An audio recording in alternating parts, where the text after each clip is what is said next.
Hey everybody, the end of a very good week here for the Giants, but some really, really bad news at the end of this week, which has been really positive on the field. That has not included Randy Rodriguez, who's on the injured list. On Friday, the Giants announced that it was recommended by two doctors that he have Tommy John surgery. Dr. Akizuki, who is the Giants orthopedist, he was one of them, and then Dr. Meister, he was the second opinion. He also recommended the same thing after seeing the MRI. I will say I've covered this team obviously for a long time.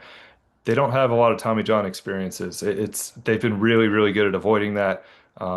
They've had guys successfully rehab at times.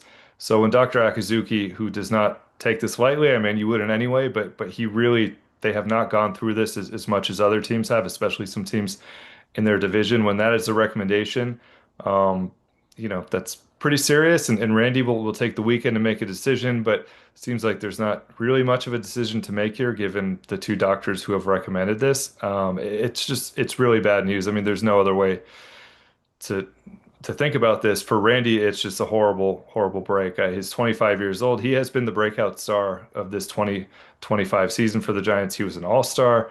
Has maybe been the best reliever in the National League. He'll finish the season with a 1.78 ERA, but he became the closer at some point. Hasn't gone great, but that's in part because he has been dealing with this elbow stuff really all year, but especially lately.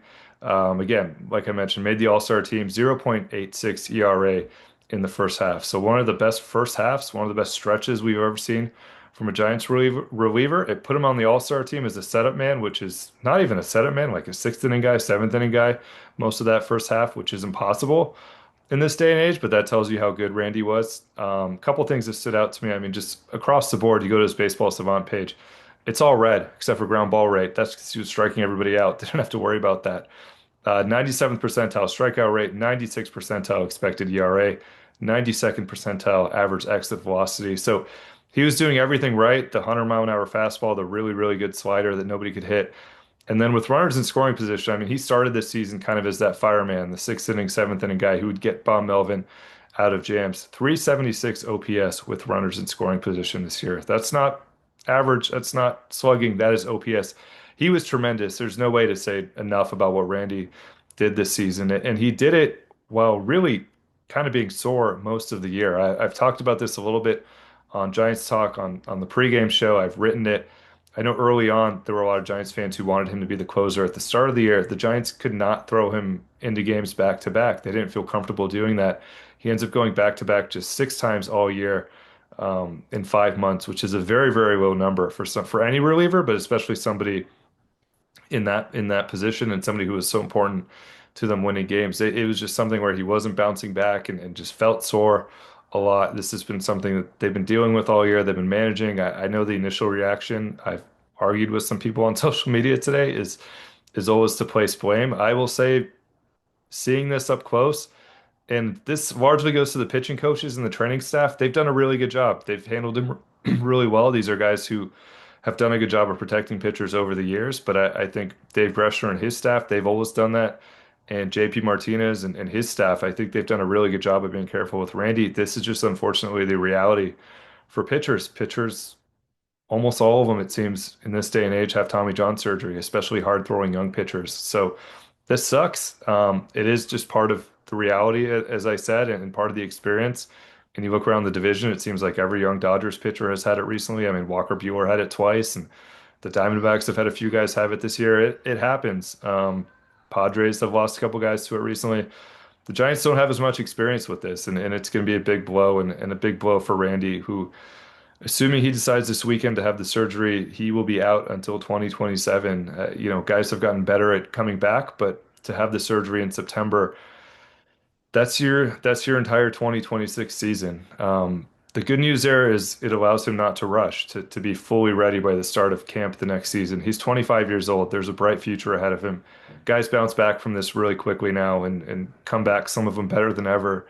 But the velocity should be there. You hope you never know with surgery. I mean, one thing Giants people have told me over the years is you wonder with guys who have bone chips or things like that, just get it taken care of. And they go, you just never want to go under the knife if you can avoid it. That has been something they have tried for years. They've been really careful, but no choice here. But I think the good news is guys are bouncing back from this. He's only 25, and he should be able to, I think, have a full spring. And in 2027 and get back into the bullpen mix. And I'm sure they'll be careful with him again there, but he should be able to be a big part of their future still, given his age and given the fact that he will have a full year plus now to rehab here. Where does this leave the Giants? I mean, for this season, my original plan was if they kept winning this weekend, post a video here, kind of looking at the playoff odds. I know it sounds crazy, but just looking at the Mets schedule coming ahead, the Mets play the Reds coming up, Giants play the Rockies coming up, so the schedule sets up for them well. But I think the important thing right now is looking at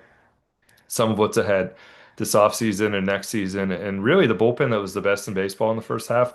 It's it's going to have to be rebuilt. I mean, it already was going to have to be semi-rebuilt, but you look at it now. Camilo Duvall, he's a Yankee. Tyler Rogers, he is gone as well. He's in New York as well.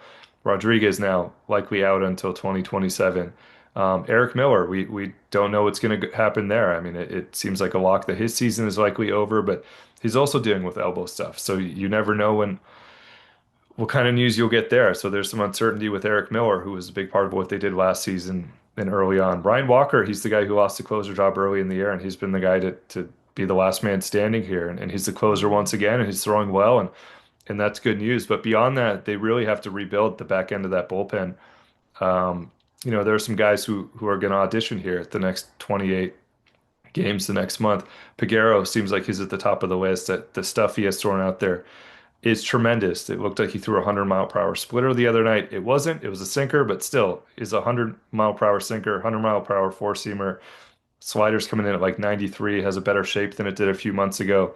So he's been really impressive early on. We'll see where that goes. Maybe he can make the leap just as Randy made the leap at some point after having command issues of his own in the minors. That has been Peguero's issue. They've gotten good work from some of their innings eaters. Spencer Bivens, I think, has had a nice year. They've kind of used some of those guys later in games at times just because they have to. I don't know that anyone's really made you feel like they're a seventh, eighth inning guy going into next season. I don't think anybody has. They've gotten good work from the lefties. Joey Lucchesi and Matt Gage have done a nice job of filling in for Miller. But again, you don't necessarily, you're trying to rebuild what you had and trying to compete with like the Padres bullpen and things like that. The kind of bullpen you need in a postseason, the kind of bullpen you need at Oracle Park in close games, low scoring games, which is what they expect to win. So you're looking for a different caliber of reliever. That's what they had a bunch of earlier this year. Jose Butto has done a nice job since he came over in that trade. We'll see where that goes with him. They're going to keep throwing him out there, I think, and make him the primary setup guy here down the stretch and see what he can do. But this is going to partly probably have to come from free agency and the trade market. And, it'll be up to their pro scouts if they can find some guys in other organizations who maybe are good fits here and can become a seventh inning guy or an eighth inning guy, or, maybe you find a closer at some point. Relievers can pop up out of nowhere. I think a lot of it is going to have to come internally, though. There's going to be guys who are not starting pitchers who are going to be in that mix. Carson Seymour will start this weekend, but I think, will be in that mix moving forward. Trevor McDonald, Kaiwei Tang, Mason Black, Keaton Winn, guys like that who have started games and have been starters. There's not going to be room in the rotation, and frankly, the bullpen's going to need more help going into next year potentially.